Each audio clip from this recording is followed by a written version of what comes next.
The first is, I think, the system needs to be a lot more people-oriented. For some reason, somehow, somewhere along the way, this became a kind of state-to-state system and a state-to-state conversation.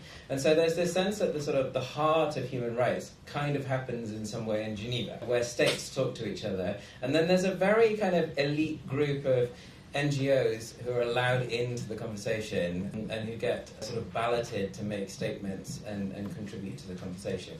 There are a few other little sneaky ways that people can get in on the action, but more or less it sort of happens in that realm. Human rights were never supposed to be about that, right? And this is where Foucault comes in. He said something along the lines that we must refuse the division of labour which is so opposed to us, one in which individuals basically grumble and states get to do stuff.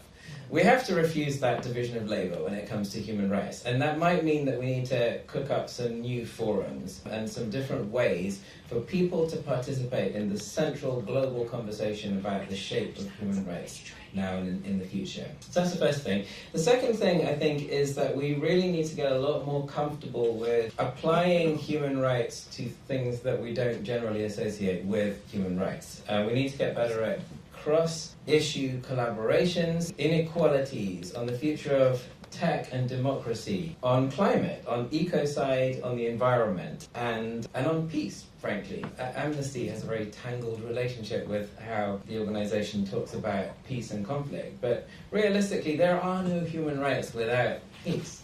And so we need to find a better way of bringing these agendas into one conversation, not just with each other, but with this sort of deeper, I think, sense that so many people feel like we're living within systems and structures that are not truly designed to enable us to thrive. So if human rights are not part of trying to create a world in which we can truly thrive, what are they for? So there is, I think, a bit of going back to basics and thinking about how do we apply human rights to a broader set of issues, to a broader diagnosis of what's gone wrong in the world. Perhaps make it part of conversations about climate, about the reparations conversation, which is really taking off at the moment, etc. And the third thing, very briefly, is I think a lot of human rights work has now come down to trying to kind of preserve the gains that we've made and prevent further regression as far as possible. And in the middle of that, something critical about our vision and hopes for the future have sort of disappeared. We've let go of them.